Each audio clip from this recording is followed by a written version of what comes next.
realmente, ¿no?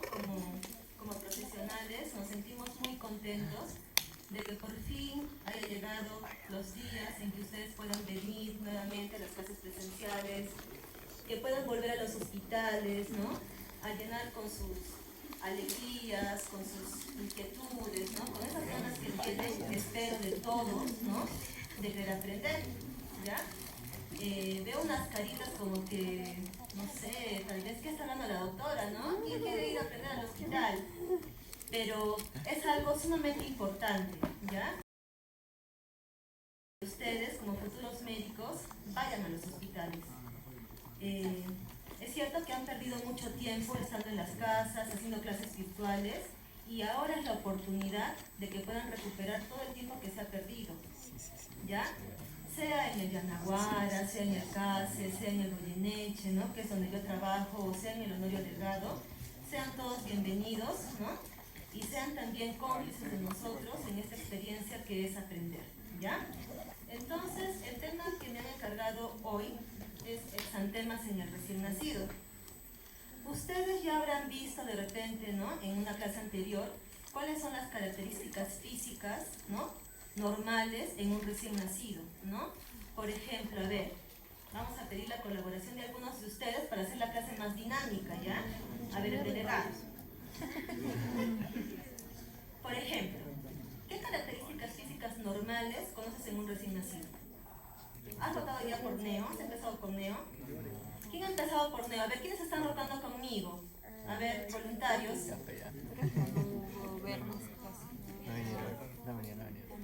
Alguien que haya empezado con la rotación de neo, con las clases, con la parte de neo, que esté rotando en el Honorio, en el Yanaguara, en el Goyeneche.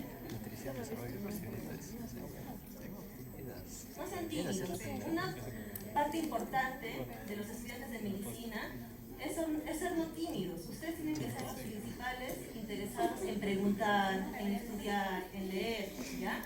Entonces, por ejemplo, una de las características normales en un recién nacido son las milarias, que ustedes van a conocer, que son puntitos, cremas, ¿no? En el dorso de la nariz. O lo que de repente algunos de ustedes han visto en algún familiar, en algún primito, en algún hermanito, ¿no? Que son las manchas mongólicas en la espalda, ¿sí? O el sistema tóxico, que son como unos granitos que al segundo o tercer día de vida le sale al recién nacido, ¿ya? Que tiene base roja, ¿no? Una base eritematosa con centro pálido. Esas son características normales en un recién nacido. Pero también van a haber, ¿sí? Algunas patologías que van a ser parte de algo anormal, de algo patológico, ¿no? Y a eso es precisamente lo que vamos a ver ahora, que son los exantemas en el recién nacido, ¿ya? Por ejemplo, ¿no? Vamos a hacer primero un pequeño repaso de las lesiones primarias de la piel, ¿no? Y para eso, bueno, las competencias que tienen que aprender en este tema son primero identificar las causas más frecuentes de exantemas en el recién nacido, evaluar las características clínicas de los exantemas en el recién nacido y conocer aspectos del manejo del exantema en los recién nacidos. Esa es parte de la bibliografía que ustedes pueden consultar, ¿no? Como es el Nelson, el Menegher, el UpToDate o algunas otras revistas médicas que ustedes puedan tener a la mano, en las cuales ustedes puedan ver fotos, ¿sí? En esta parte, que son exantemas, es muy importante que ustedes vean las fotos, que de repente puedan revisar algún atlas, ¿sí? De dermatología. Entonces, ¿qué son los exantemas? Los exantemas, ¿no? Viene a ser una erupción eritematosa, una erupción así con base roja, ¿sí? Difusa en la piel, que puede ser de extensión y distribución variable. De repente solamente lo presenta en el rostro, de repente en el cuello, de repente en el tórax, de repente solo en el tronco y no en las extremidades, ¿no? A eso se refiere. Habitualmente autolimitado, formado por una amplia variedad morfológica de lesiones eritematosas o purpúricas, maculares, papulosas, vesiculares y pustulosas. Entonces, bueno, según el agente etiológico, los exantemas pueden dividirse en una serie de procesos variables, ¿no? Que pueden ser por causa infecciosa, como los virus, como las bacterias, como los hongos. Pueden ser de causa inmunológica, puede ser por el uso de fármacos, puede ser por enfermedades sistémicas o puede ser idiopática. Según el agente etiológico, los exantemas pueden dividirse en una serie de procesos variables, ¿no? Como lo que hemos dicho, ¿no? Infecciosos, inmunológicos, por fármacos, por enfermedades sistémicas y por causas no conocidas. Entonces, al explorar un neonato con exantema, primero debemos evaluar cómo es la morfología del exantema, ¿sí? De las lesiones individualmente, ¿ya? ¿Cómo es el patrón de distribución de estas lesiones? ¿Cómo son los síntomas prodrómicos y concurrentes? ¿A qué ha sido expuesto de repente el recién nacido? ¿No? Si hay la presencia, además del exantema, del enantema, ¿no? Que se refiere básicamente a las lesiones mucocutáneas. ¿Cómo es la epidemiología en ese momento con respecto a eso? ¿Y qué hallazgos físicos pueden encontrar en el examen físico, ¿no? Lo importante es que al final debemos tener en cuenta todos los datos clínicos, como son el aspecto general del paciente neonato.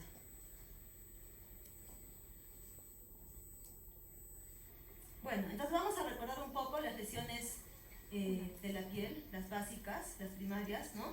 Como son las máculas o manchas, que vienen a ser lesiones cutáneas primarias, ¿no? Que van a consistir en un cambio de color de la piel, ¿sí? Va a haber una alteración en la pigmentación por el riego sanguíneo de esa parte del tejido.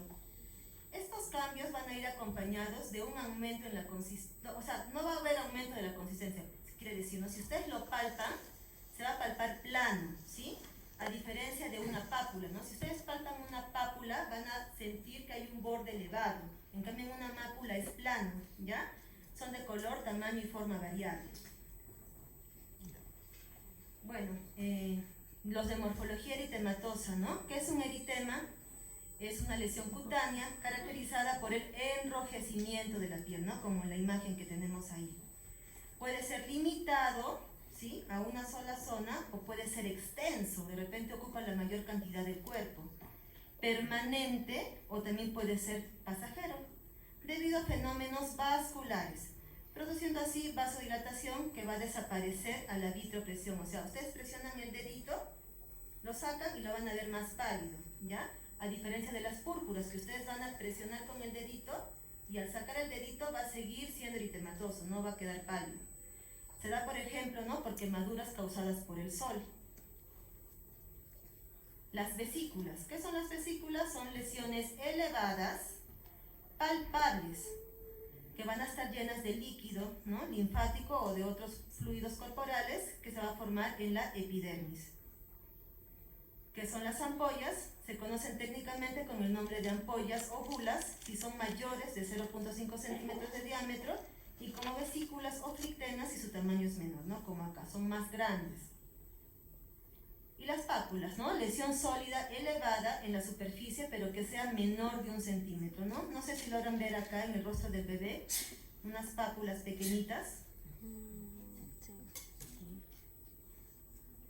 En cambio, las pústulas también son lesiones sólidas elevadas, pero van a tener contenido purulento, ¿sí? Miren, en la anterior vemos que solamente están eritematosas, ¿sí?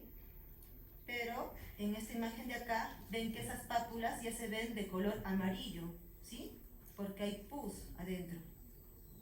Lesiones petequiales. Las petequias son lesiones pequeñas de color rojo formadas por extravasación de un número pequeño de eritrocitos cuando se daña un capilar. Acá pueden ver en las piernas de este niño la presencia de varias petequias. Y bueno, también los exantemas se pueden clasificar como morbidiformes, ¿no? Como el patrón característico de la sarampión, que es maculopapular. Pueden ser también rubioliformes, ¿no? Como la rubiola, ¿no? Que es menos exagerado que el sarampión, por así decirlo. Escarlatiniforme, ¿no? En el caso de la escarlatina, ¿sí?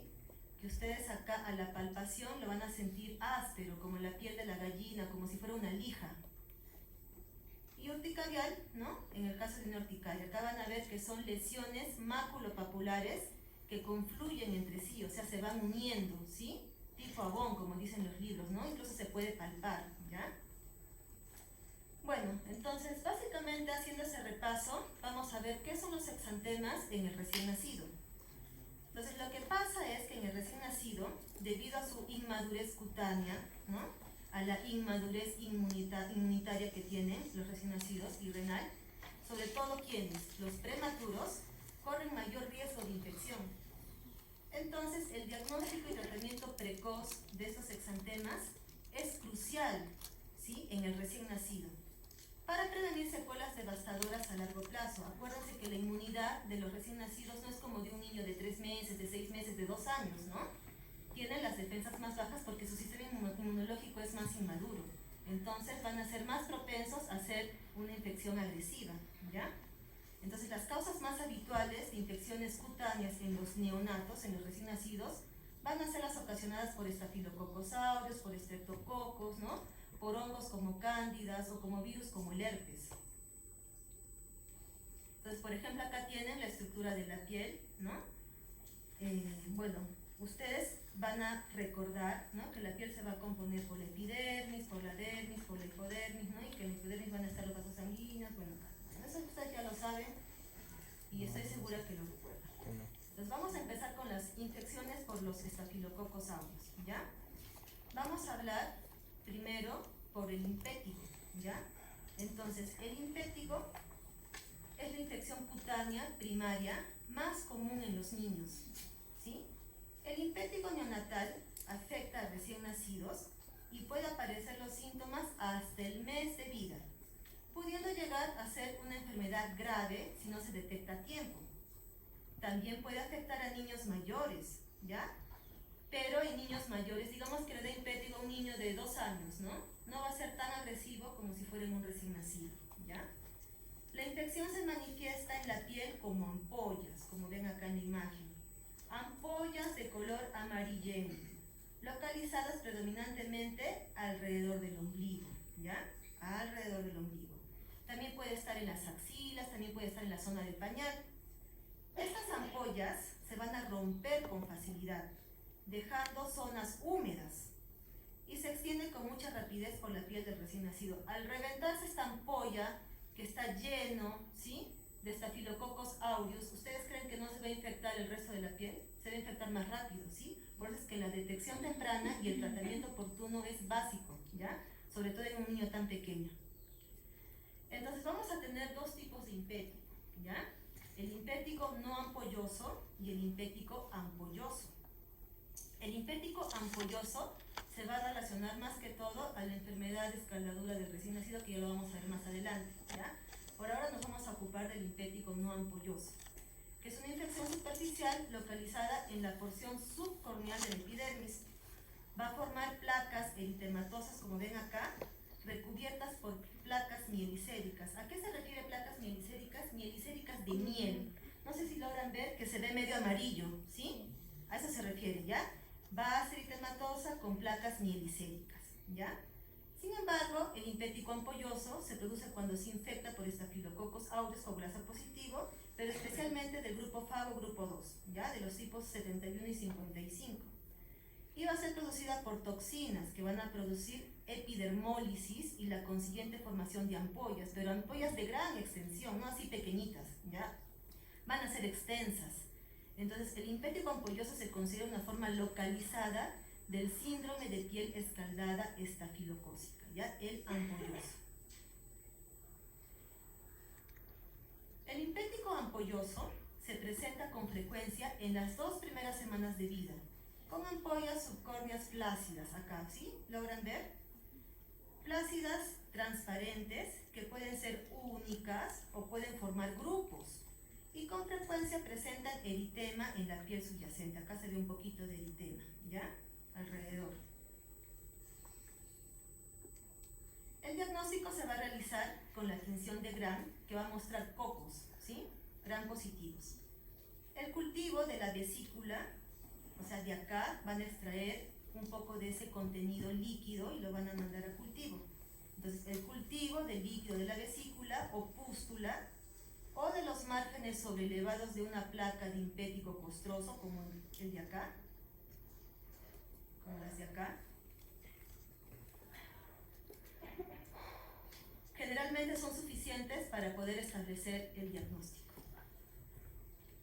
El impétigo por estafilococos no puede diferenciarse clínicamente del impético por estreptococo, ¿sí? El estreptococo también puede producir impético. Ya clínicamente las lesiones se van a parecer mucho, ¿sí?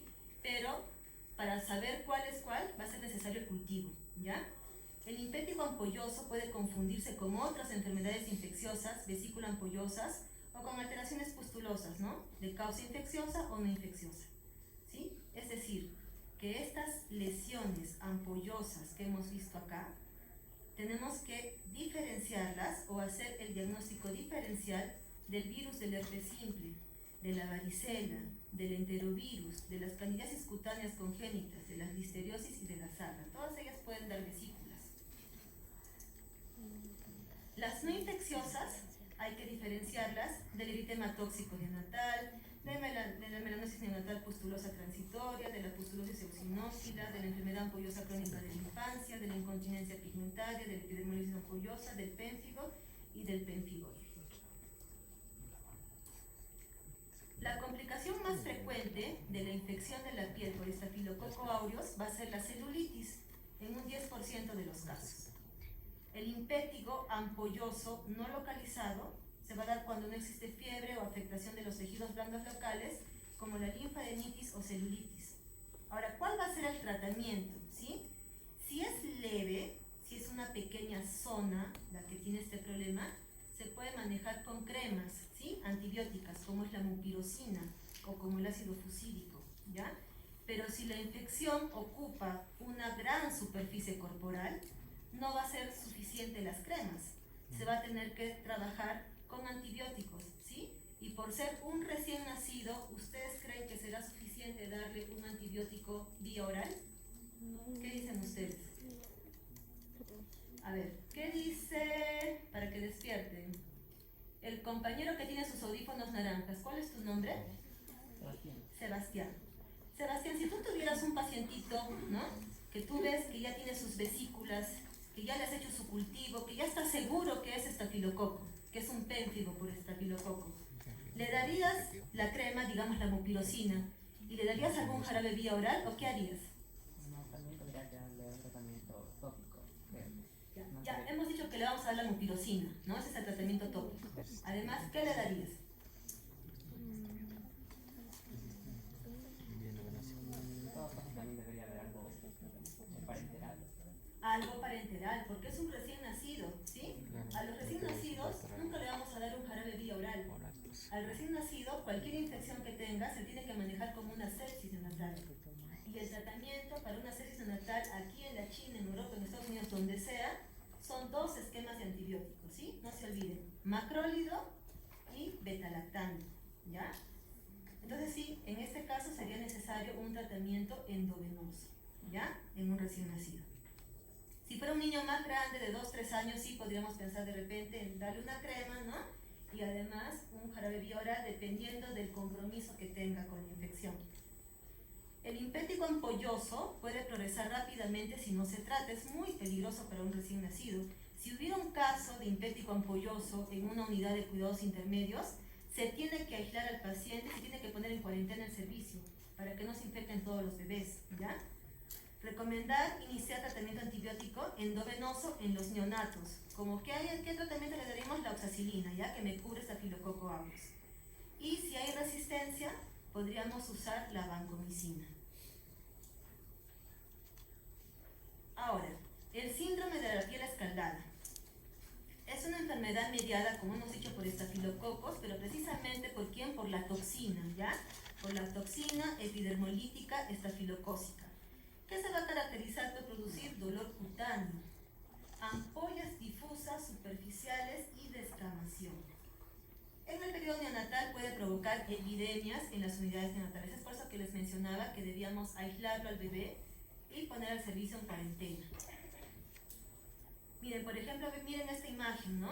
Son áreas extensas. Por ejemplo, acá la vesícula ya se ha roto y ha quedado un fondo rojizo, ¿no? Por eso es que dicen la piel escaldada, se ha quedado húmedo, ¿ya?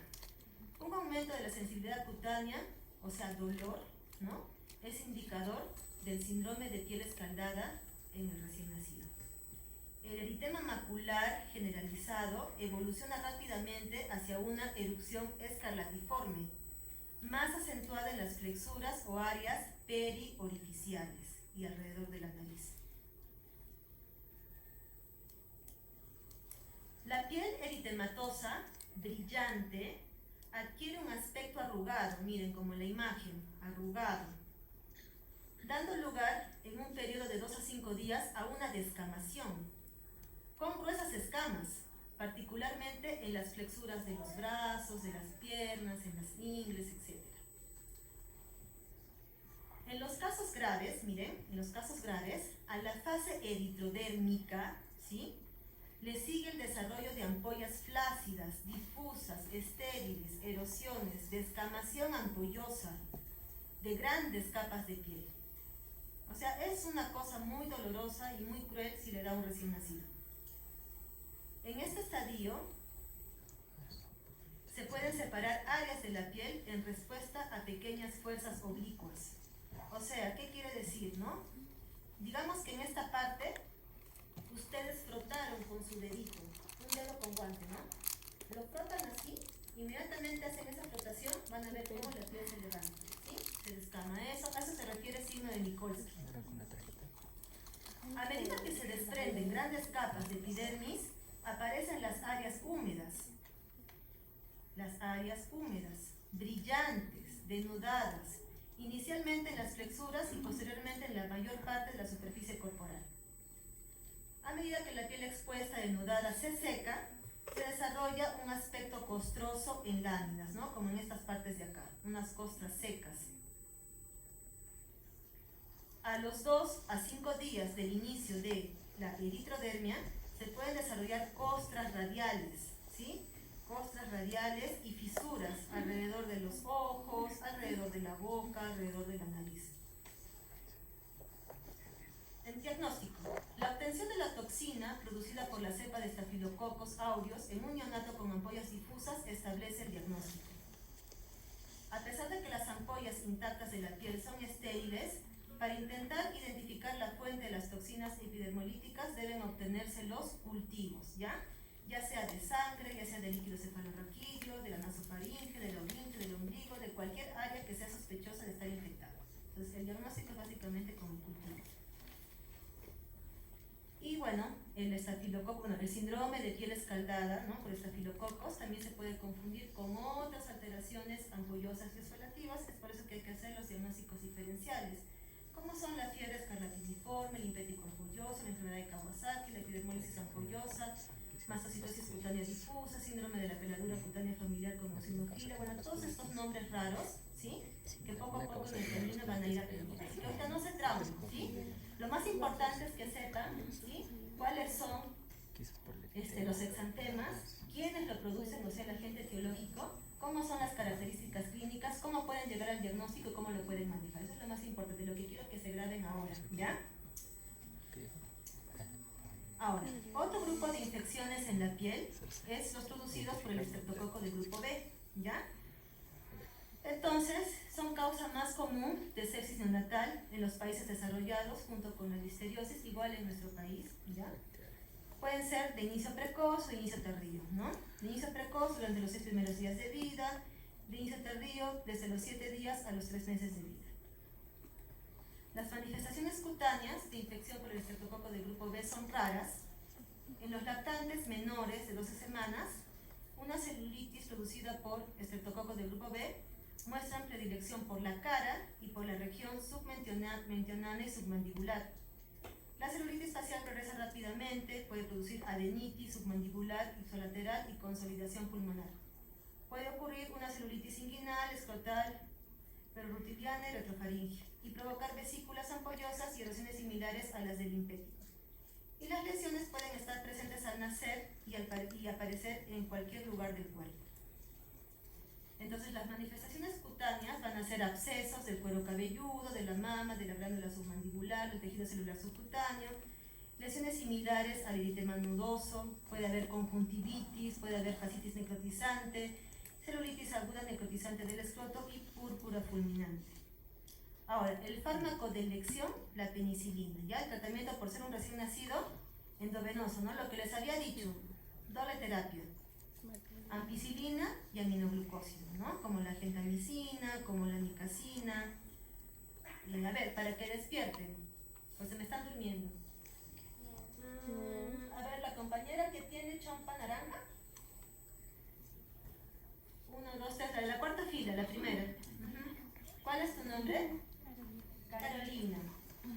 Carolina, ¿qué antibióticos del grupo de los aminoglucósidos conoces?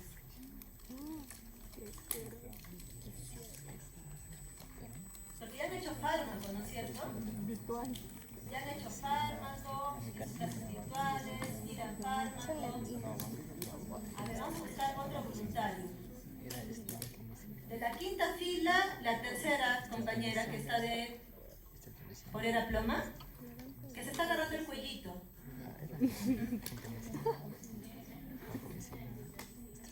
¿Cómo? Gentamicina y clindamicina. Ya, la genta sí, le falta una. Un voluntario que sepa cuál le falta.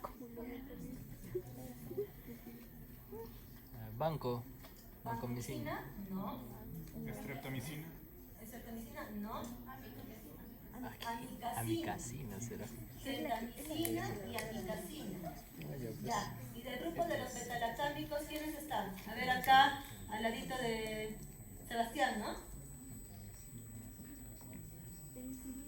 Ya, penicilina.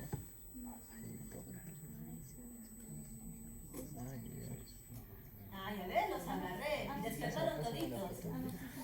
Amoxicilina, ¿quién más? A ver, 1, 2, 3, 4, 5, 6, 7. De la séptima fila, la segunda que está con polera y letritas rosadas.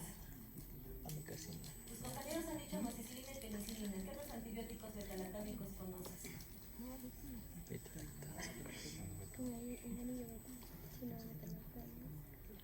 ¿No? Amoxi mascabulánico. ¿No es cierto? ¿Qué más? Cefalexina. Cefalexina. Cefalexina es de las cefalosporinas, ¿no? Pero también es el grupo de También es betalactámicos. beta-lactámico. Vamos a continuar ya para acabar rápido. Si este tema es un poco pesado, pero hay que hacerlo, pues en el sílabus. Una vez que el estreptococo del grupo B ha sido identificado como patógeno y se ha demostrado que la sangre y el líquido cefalorraquídeo son estériles durante 24 a 48 horas, se puede administrar únicamente penicilina, ¿ya? La duración del tratamiento depende de la naturaleza y de la gravedad de las mismas y de la afectación de otros órganos, sangre, meninges, aunque en general se debe mantener al menos 10 días. Otra patología es la varicela perinatal, ¿ya? Entonces, ¿a quién ha dado varicela? A ver, de la última fila, la primera compañera. ¿Te ha dado varicela? ¿No? Pero ¿sí te acuerdas cómo son las lesiones de la varicela? Porque ya no hay infectología, ¿no es cierto? Ya, ¿cómo son las infecciones de la varicela? Vesículas. Ya. Vesículas. Hay polimorfismo, ¿no? Hay vesículas, ¿qué más hay? Son erupciones. Son máculas, pápulas, vesículas, pústulas, costras, ¿no es cierto? ¿Ya? Bueno, ya. Se produce cuando la varicela materna, o sea, cuando a la mamá le da varicela entre los 21 días previos y los 2 días posteriores al parto. Ahí hablamos de varicela perinatal, ¿ya? El rash neonatal aparece en los primeros 15 días de vida y se diferencian en 2 tipos, la varicela neonatal precoz y la varicela neonatal tardía. La varicela neonatal precoz se produce cuando la varicela materna ocurre entre el 21 y 5º día preparto y la varicela neonatal se inicia en los primeros 5 días de vida. Se infecta el 34% de los recién nacidos y la clínica es leve porque han podido pasar anticuerpos maternos al recién nacido. No hay mortalidad. En cambio, en la varicela neonatal tardía, se produce cuando el rash materno se produce entre los 5 días previos al parto y las 48 horas posteriores. Entonces, la varicela neonatal se inicia entre el 5º y el 15º día de vida. Se infecta el 17 al 30% de los recién nacidos y aquí la clínica es grave, ¿sí? Va a haber afectación visceral, ¿no? A nivel pulmonar, cerebral, hepático, puede haber hemorragias cutáneas. Y un 30% de los casos se va a desarrollar una varicela fulminante, ¿sí? Porque no hubo tiempo para desarrollar los anticuerpos. El cuadro clínico de varicela neonatal es variable, desde una enfermedad leve, parecida a la varicela en los niños mayores a una infección diseminada similar a las manifestaciones observadas en los huéspedes inmunocomprometidos. La fiebre se puede desarrollar entre los primeros días después del nacimiento, seguido por una erupción vesicular, y en los casos leves las lesiones se curan en 7 a 10 días. Sin embargo, la enfermedad diseminada puede cursar con neumonía, puede producir hepatitis y meningoencefalitis. El rash por varicela neonatal puede ser atípico, por lo que hay que vigilar la aparición de cualquier tipo de exantemas en un niño con riesgo de varicela perinatal. Hay que realizar el diagnóstico diferencial con las infecciones por virus herpes tipo 1 y 2, ¿no? Por ejemplo, acá tienen estas imágenes, ¿no? Lo que les decía, ¿no? Las máculas, pápulas, pústulas, costras, ¿no? De la varicela, igual acá, ¿no? Por acá una mácula, por acá una pápula, miren, acá hay pústulas, acá ya se está haciendo costra. Si se requiere confirmación, o sea, si hay mucha duda de si de verdad es una varicela o es otra infección, se puede pedir un PCR a partir de las lesiones vesiculares, ¿ya? Útil también en el líquido cefalorraquídeo. O también se pueden utilizar métodos indirectos como la serología. Si el recién nacido desarrolla la enfermedad, se debe iniciar tratamiento lo antes posible, con aciclovir de 10 a 20 miligramos por kilodosis intravenoso cada 8 horas durante 7 a 10 días. No se olviden, palabra clave acá, aciclovir. Herpes. La mayor parte de los neonatos afectos adquieren la infección por virus herpes simples en el periodo periparto, ¿sí? Digamos que la mamá por mala suerte le dio herpes genital, ¿no? ¿Cuál es el herpes genital? ¿El tipo 1 o el 2? El 2. Por mala suerte, justo están sus erupciones, ¿sí? Y nace el bebé. Y no hubo tiempo de una cesárea programada, porque el parto se adelantó.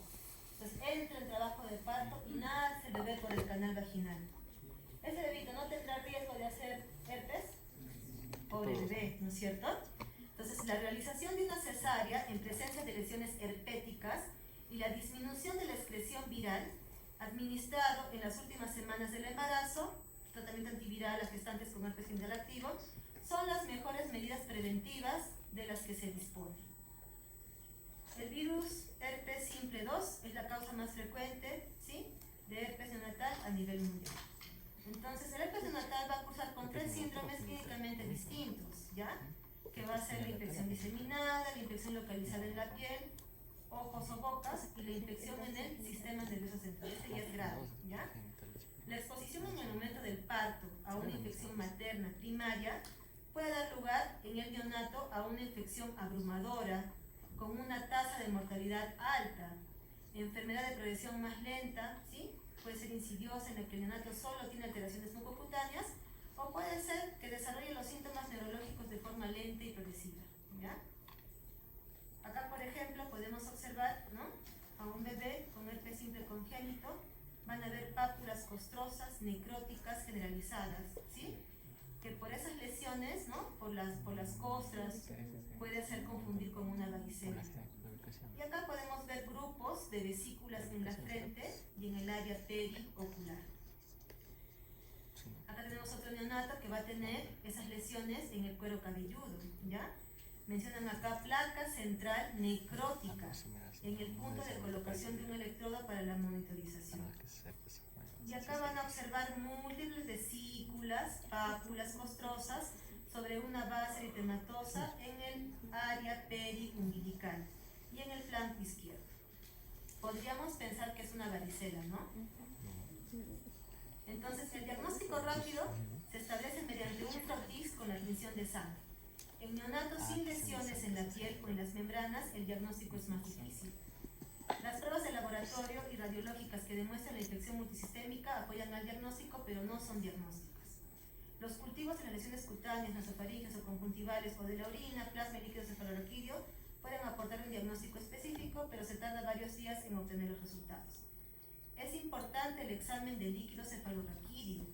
La presencia de pleocitosis y elevación de proteínas y un número elevado de eritrocitos en el líquido cefalorraquídeo puede ser sugerente de una encefalitis necrotizante. Y en el 20% de los lactantes con encefalitis, los cultivos con líquido cefalorraquídeo salen positivos, ¿ya? Se puede intentar un diagnóstico rápido de la encefalitis por virus del herpes simple mediante PCR, aunque la sensibilidad de este estudio de los recién nacidos solo alcanza el 70% de los casos. ¿Hay alguno en esta sala que le haya salido herpes tipo 1 en el labio? Que le salga, ¿sí? Porque no es cuestión de avergonzarse, ¿no? Nadie tiene la culpa de que nos salga. De repente nos dieron en un vaso, ¿no? De una persona que padece eso y nos convirtió, ¿no? Pero ¿cuál es la importancia de saber que uno tiene ese problema? ¿Cuál sería la importancia? A ver, vamos a preguntar a los dos compañeros que se están riendo al fondo. A ver, 1, 2, 3, 4, 5, 6, 7, 8, 9, 10. Uno está con polo naranja y el otro con polo más oscuro y se están riendo y me están haciendo así. Que me está haciendo así. A ver, si tú tuvieras en tu casa un familiar que tiene ahí su lesión de herpes 1, ¿no? Que le dicen el beso de la araña, ¿sí? Y tienes un niño pequeño en tu casa, ¿no es cierto? De 1 año, o ya tienes un recién nacido. Y a veces hay la mala costumbre de besar al recién nacido, ¿no? Y muchos hasta los besan en la boca. ¿Qué tendrías que recomendarle a tu familiar? Aislamiento. Que no lo vengas a hacer. Que no lo haga. ¿Por qué? Porque te va a decir que tienes que explicar para que él te haga caso, ¿no? Puede contagiar al niño y le puede producir una encefalitis viral por herpes, ¿no es cierto? Por eso la importancia de este líquido cefalorraquídeo, ¿ya? Ahora, otra patología, candidiasis congénita. La candidiasis congénita corresponde a una infección por cándida que se adquiere intraútero y presenta síntomas en los primeros días de vida. La forma de candidiasis congénita clásica se presenta como una infección cutánea difusa que presumiblemente es consecuencia de una corionionitis intrauterina ascendente. El paciente típico, recién nacido término, por lo demás sano, que desarrolla una erupción pneumonorfa, papulovesiculosa, que es intensamente eritematosa durante las primeras 2 horas de vida. La erupción papulosa evoluciona a pústula, seguida por costras tardías y descamación. ¿Alguien ha tenido la oportunidad de ver un Muger oral? ¿Sí? Bueno, van a ver unas placas blanquecinas en las mucosas de la boca, ¿ya? Si ustedes ven eso en una persona adulta, tienen que sospechar que este paciente está inmunosuprimido, ¿no? Por eso que le está atacando el hongo, la cándida. Pero si es un recién nacido, ¿no? De repente está mucho tiempo hospitalizado, ¿no? Con tratamiento antibiótico, etcétera, ¿ya? Entonces, por ejemplo, acá tienen la imagen de una erupción difusa eritematosa papulosa, ¿sí? En la espalda. Y acá hay varias, miren. Y estas ya están con pústulas, distribuidas en forma difusa. Acá hay otra, ¿no? Pústulas papulares con eritema, ¿sí? Eso también es por cándida. Acá ya es más exagerado, ¿no? Dice, un neonato prematuro que se presenta con eritema difuso y apariencia de piel escaldada. Si uno ve este recién nacido, podría pensar que es piel escaldada, ¿no? Lo que vimos con Staphylococcus aureus. Pero una infección por cándida también te puede producir algo similar. Y bueno, candidiasis con eritema similar a la piel escaldada, con costras y necrosis localizada. Es por eso que a veces es difícil hacer el diagnóstico y se necesita pedir un cultivo, ¿ya? La candidiasis oral aparece en la mucosa orofaringea como unas placas blancas adherentes que parecen leche. Ustedes ven la boquita del bebé y hay placas blanquecinas y ustedes pueden pensar, ah, no, es la leche que recién ha lactado, ¿no? Pero son así medias algodonosas, ¿ya? Las placas solo se pueden despegar con dificultad. Ustedes intentan sacar con una cucharita, con un bajalenguas y no sale, es bien difícil sacarlo, ¿ya? Pero si logran sacarlo, la base va a quedar eritematosa y brillante. Si se produce una infección extensa, se pueden encontrar dificultades para la alimentación, especialmente si está afectado el esófago. La infección por cándida del área de pañal puede aparecer sola o asociada a aftas orales. De repente ustedes ya son médicos generales, están trabajando en sus serums, están en quinto, ¿no? De acá a 4 años, ¿no? Porque viene sexto, el internado, ya, de acá a 3 años, están en sus serums, ¿ya? Y viene una mamá con su bebito de 2 meses, ¿sí? Doctor, mi bebito para escaldado, ¿sí? Ya le puse todas las cremas que me han recetado, óxido de zinc, ¿no? Ya le dieron hipogloss, ya le dieron del doctor Simon, Emolan, le dieron un montón de cosas con óxido de zinc y no mejora.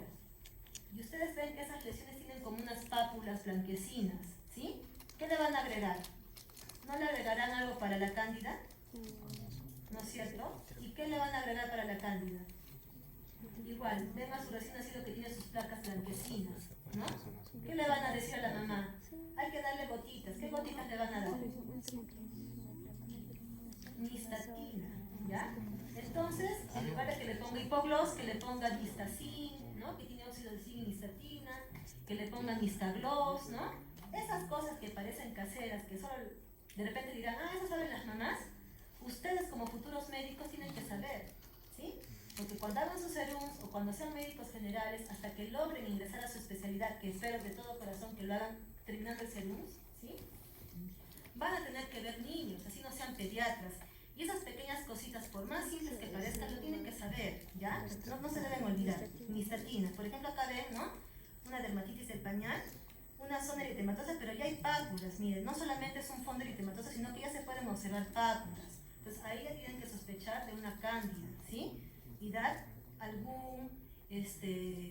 alguna crema antiescaldadura que no solamente tenga óxido de zinc, sino también tenga su nistatina.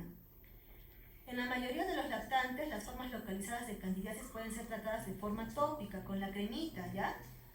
Para el mugue, debe aplicarse solución nistatina, 100.000 unidades por mililitro, sobre la mucosa oral, 4 veces al día, por lo menos durante una semana, ¿no?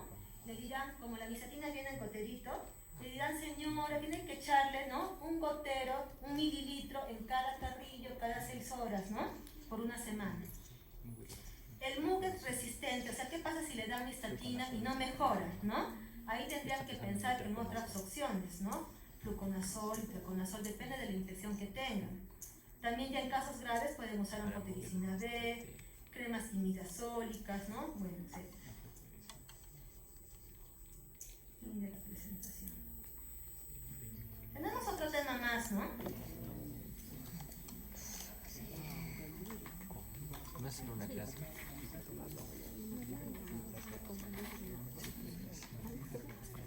Es como que se un doble de temas. Es el doble de estudiar.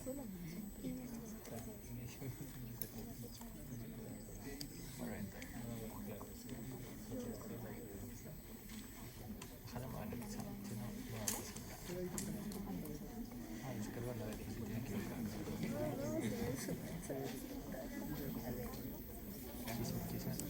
para este crecimiento de desarrollo. Crecimiento de desarrollo. Otra vez esta receta. Pregúntame.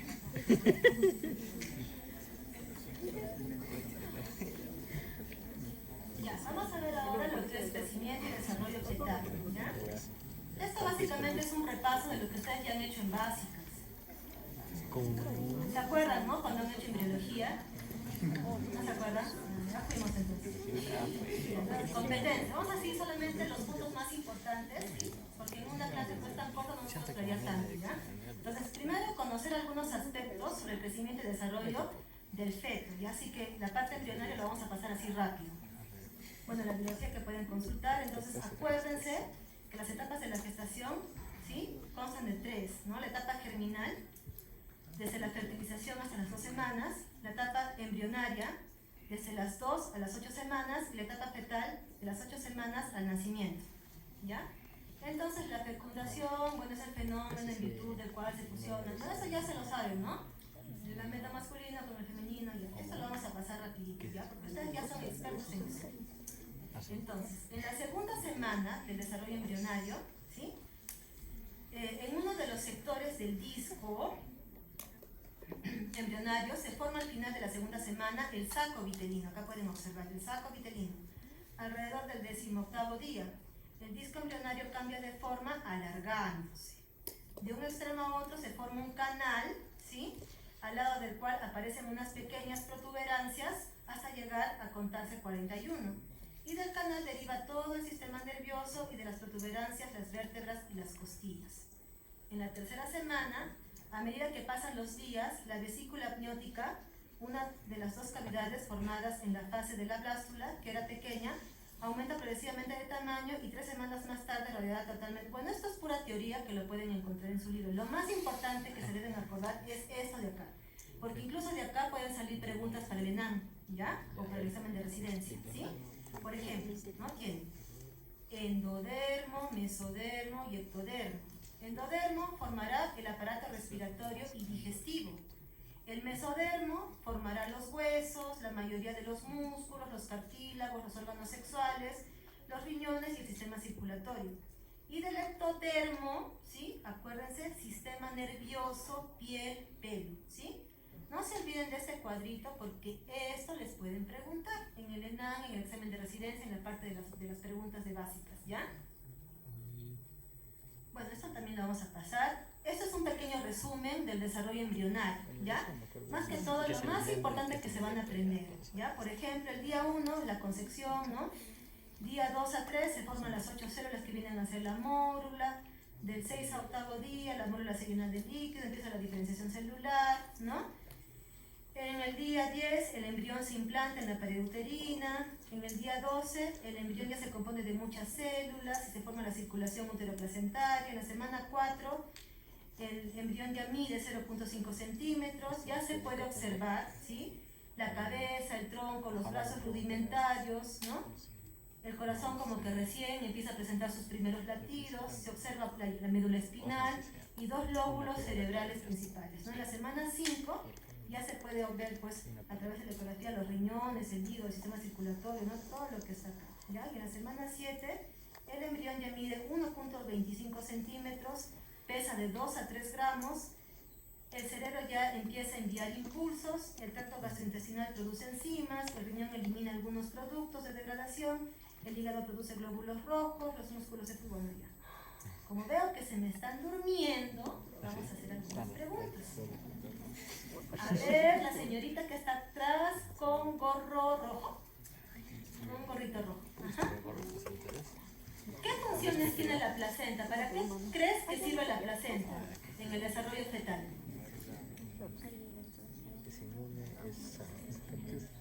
¿Cómo? Intercambio no solamente respiratorio, ¿no? Sino también de nutrientes, ¿no es cierto? Ya, ¿para qué más sirve la placenta?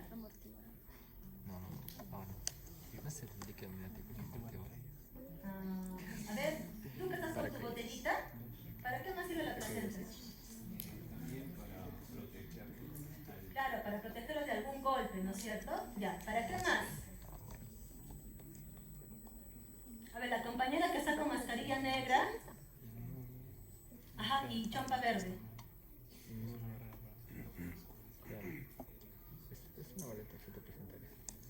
¿Cómo? Ya, no se preocupen, chicos, ya vamos a hacer un repaso, ¿ya? Entonces acuérdense que placenta, ¿no? Latín, placenta en latín significa una torta redondeada, ¿no? En griego plakos, que significa un pastel aplanado. Bueno, va a tener 2 caras, ¿no? La cara materna, esta parte de acá se va a unir al útero, ¿ya? Y esta parte de acá es la que va a estar con el feto. Bueno, el diámetro puede estar entre 15 a 20 centímetros de grosor, el grosor de 5 centímetros y va a pesar entre 500 a 600 gramos. Funciones, como ustedes lo han dicho, ¿no? Función hemodinámica, o sea, intercambio de oxígeno, de nutrientes, ¿no? A través de las vellosidades coriónicas, actividad metabólica también, porque va a producir una serie de hormonas que van a ayudar en la gestación, ¿ya? Sintetiza y provee al feto de productos necesarios para su evolución y crecimiento, enzimas de transporte activo, de síntesis especializada y las de actividad básica de toda la célula, ¿ya? La placenta tiene funciones que en la vida extrauterina corresponden a los aparatos cardiovascular, respiratorio, digestivo y renal. ¿Por qué? Porque el feto, ¿sí? El feto, cuando recién es feto, orina. No orina, ¿no es cierto? Van a ver que a partir de determinada semana recién el feto va a orinar, ¿no es cierto? Entonces, ¿quién le va a ayudar a eliminar todas las toxinas que produce su pequeño cuerpecito? La placenta, ¿ya? El feto come, el feto hace popó. Cuando ya está en las últimas semanas, sí, ¿no es cierto? Pero come con su boquita, usa la boquita para comer como ustedes. No, entonces, ¿quién le va a ayudar al sistema digestivo a darle los nutrientes y todo lo que necesita? La placenta, ¿no es cierto? El feto a un inicio orina, ya dijimos que no, ¿no es cierto? Entonces, por eso es importante la placenta, ¿ya? Va a haber un intercambio materno-fetal, cumple como una función de filtro, ¿sí? Sirve de vehículo, ¿no? Para los nutrientes que hemos mencionado y es vital para la función respiratoria. Tiene también una acción inmunológica, impide ¿no? Que la madre ve al embrión como un cuerpo extraño y lo empieza a destruir. La placenta ayuda a que la madre no lo identifique como un cuerpo extraño, ¿ya? Entonces, el mecanismo de la placenta, ¿no? A través de una difusión pasiva van a pasar nutrientes, ¿sí? Como son el agua, los aminoglucósidos, la glucosa, los ácidos grasos, ¿no? La vitamina E, la K, ¿no? A través de una difusión facilitada va a pasar la glucosa, el hierro, las vitaminas A y D. A través de un transporte activo mediado por el ATP, ¿sí? Van a pasar vitaminas solubles y algunos minerales como el calcio, el hierro y el potasio, y a partir de una endocitosis van a pasar las inmunoglobulinas y la albúmina, ¿ya? Funciones endocrinas dijimos porque va a producir hormonas como la gonadotrofina coriónica humana, como la hormona lactato placentaria, que van a tener funciones, ¿no? Por ejemplo, la gonadotrofina coriónica humana, mantenimiento activo del cuerpo, y la hormona lactógeno placentaria van a tener función metabólica, somatotrófica, lactogénica y luteotrófica. Otras hormonas como los progestágenos van a preparar al endometrio, ¿sí? Para el mantenimiento del embarazo, ¿sí? Para evitar los abortos. Van a preparar también las mamas para la producción de leche y también para el parto, ¿ya? Y bueno, la producción de estrógeno, sobre todo del estriol, ¿no? Que no solamente va a ser por la madre, sino también va a tener un factor del feto, va a hacer que aumente la vascularización uterina y pueda haber mayor aporte de nutrientes y oxígeno, va a haber un mejor crecimiento y desarrollo de la musculatura uterina, inhibición gravídica, retención hídrica gestacional e iniciación de los fenómenos dinámicos del parto. Y ahora sí vamos a pasar específicamente a lo que es el desarrollo fetal, ¿ya? Entonces se inicia oficialmente el desarrollo fetal en el día 57, o sea, al final de la 8ª semana, y termina cuando el feto se encuentra completamente fuera de la madre, o sea, cuando ya nació, ¿no? Acá les he puesto imágenes, por ejemplo, en la semana 9 a 12, que pueden encontrar, ¿no? La cabeza va a constituir prácticamente la mitad de todo su pequeño cuerpecito, la cara va a ser ancha, los ojitos van a estar separados, sus piernitas van a ser cortitas, ¿no? Y empiezan a aparecer los genitales, ¿ya? Los intestinos se están desarrollando en el abdomen. Sitio principal de la eritropoyesis va a ser el hígado, en la semana de 9 a 12. Los riñones comienzan a producir orina, ¿sí? Recién a partir de estas semanas, ¿no? La piel es transparente, se puede ver si esta persona, ¿no? Si esta madre por mala suerte tuviera un aborto y pudiéramos tener al fetito, ¿sí? Abortado, van a poder ver que la piel es muy delgadita y van a poder ver toda la circulación del bebé, ¿ya? Aparecen los centros primarios de osificación. Las extremidades superiores han alcanzado su tamaño final relativo, pero las piernitas siguen cortitas. Semana 13 a 16, el feto ya mide 7.5 centímetros de longitud, han aparecido los 27 huesitos de la mano, los ojos se mueven hacia el frente, es posible determinar el género, ya se puede saber si es mujercita, si es varoncito, movimiento de extremidades coordinados, ya mueve sus bracitos, el feto ya se empieza a llenar de lanugo, el cabello y cejas comienzan a crecer. Los ojos se dirigen hacia adelante, antes los tenía separados, ¿no es cierto? En esta etapa ya se empiezan a ubicar y los huesos son visibles en la ecografía. En las semanas 21 a 25 comienzan movimientos oculares, ya empieza a abrir y cerrar los ojitos, empiezan a desarrollar sentidos como el gusto, como el tacto, ¿ya? Uñas y dedos son apreciables, órganos sensoriales están madurando y ya tiene pestañas. Entre las semanas 26 a 29 los párpados comienzan a abrirse y el cabello se está desarrollando. Se podrá escuchar los latidos del bebé. Si ustedes van donde una gestante, ¿sí?, hospitalizada por amenaza de parto pretérmino que tenga esa edad gestacional, le ponen el estetoscopio, pueden escuchar los latidos del bebé. Finaliza la eritropoyesis en el vaso, o sea, ya empieza a tener la medulación, ¿ya? Y puede regular su temperatura corporal. Entonces, un prematuro que nace antes de las 26 semanas, ¿podrá regular la temperatura corporal? No, se puede morir de hipotermia. Semanas 30-34 se puede provocar el reflejo pupilar a la luz. Si ustedes se enfocan como una linterna en la barriguita del bebé, el bebé por dentro puede tener ese reflejo, ¿ya? Piel rosada y lisa, eliminará orina al líquido amniótico. Aumento considerable del tejido cerebral. Semana semana 35 a 38, agarra fuerte la mano, ya puede agarrar su cordón, y se orienta espontáneamente hacia la luz. Menos movimientos debido a espacio reducido, porque ya está más grande. Adopción de posición definida, ¿no? La posición fetal. Y tórax prominente, profusión de las manos. Ahora, así como hemos hablado de la placenta, ¿será importante hablar del líquido amniótico? Sí. ¿Qué beneficios le da el líquido amniótico, no? El líquido amniótico va a permitir el crecimiento del pulmón, va a ayudar a desarrollar el tracto gastrointestinal, maduración neuromusculoesquelética, protege aún más contra la compresión del cordón umbilical y protege al feto de traumas. Y también tiene propiedades bacteriostáticas. El líquido amniótico aumenta desde aproximadamente 30 mililitros a las 10 semanas, 200 mililitros cerca de las 16 semanas y alcanza 800 mililitros a mediados del tercer trimestre, ¿ya? Composición, agua en un 98-99%, solutos del 1 al 2%, ¿no? Gases, presión parcial de oxígeno de 4 a 43 milímetros de mercurio, la presión parcial de CO2 de 38 a 50. Bueno, esto no es muy importante que se lo aprendan, ¿ya? Lo más importante para mí son las funciones, ¿ya? Porque por ahí en el examen teórico les puedo mandar alguna pregunta tratándoles de confundir entre funciones de una placenta, funciones del líquido amniótico, ¿ya? O también las características de un recién nacido, ¿no?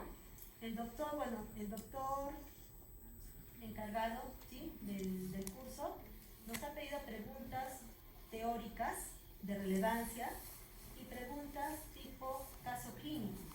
Obviamente que para este tema va a ser un poco difícil mandarles, ¿no?, una pregunta tipo caso clínico, ¿ya? De este tema más van a salir preguntas teóricas, ¿sí? Por ejemplo, ¿en qué semana se forma la sangre?, ¿no?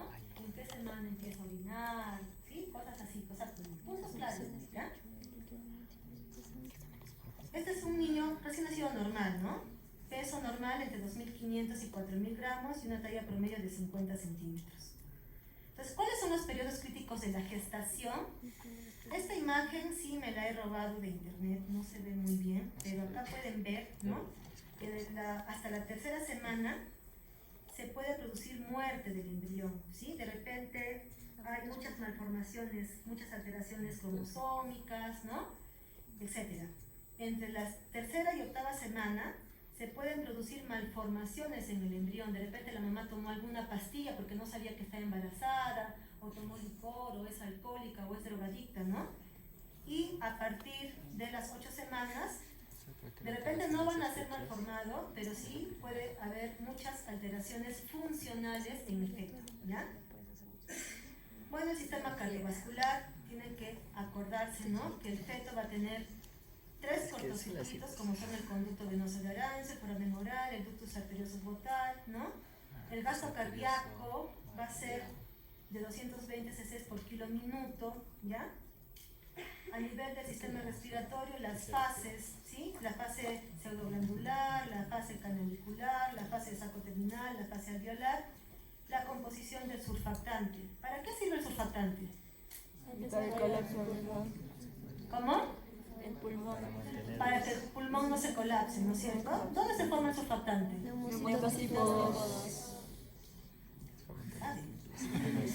Sistema digestivo.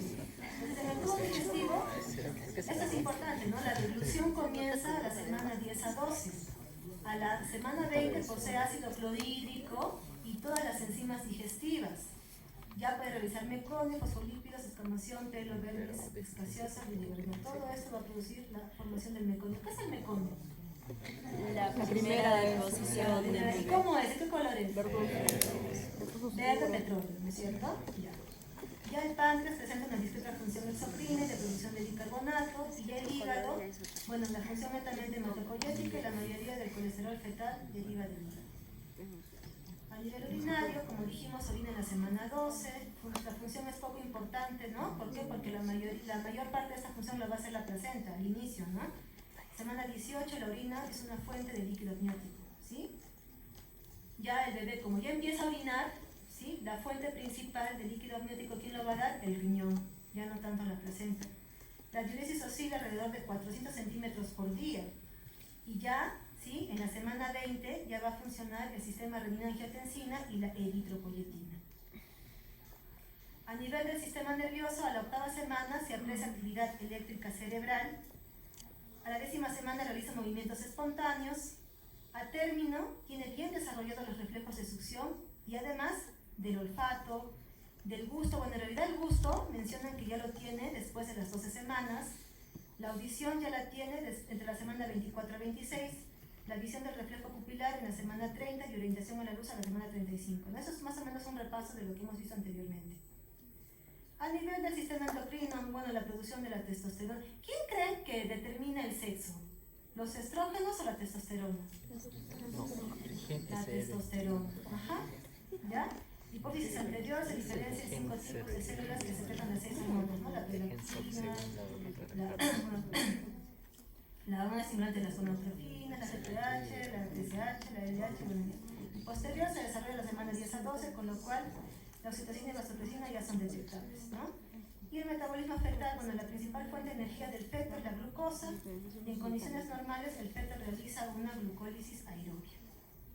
A nivel de la piel tiene un color rosado, algo más rojo vinoso en la raza negra, ya hay la novivermis. Bueno, como les digo, este es un repaso de lo anterior, ¿ya?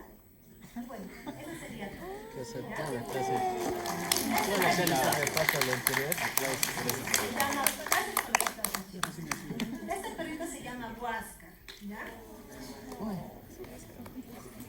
Acá, bueno, este es mi cuarto en el Cerums, ¿ya? Yo hice mi Cerums en el centro poblado de Yalagua, que está en las alturas de Moquegua, ¿ya? Donde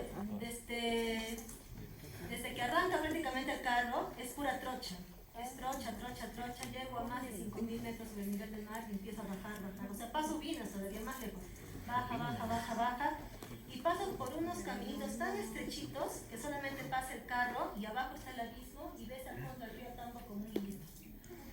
Ahí fui a hacer mis Cerums, ahí lo conocí a él, era un callejerito. Cuando lo conocí tenía un mes, lo adopté a los 4 meses, ¿no? Y ahora pues es mi compañero, ¿ya? Y por ser la primera clase que tengo como docente, ya, pero el año pasado estaba de docente invitada y todo era virtual, consideré que era muy importante para mí.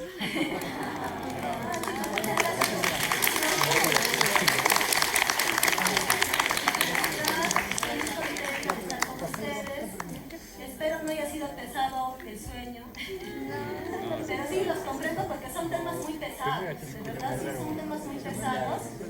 Y bueno, espero que les haya despertado las ganas de leer,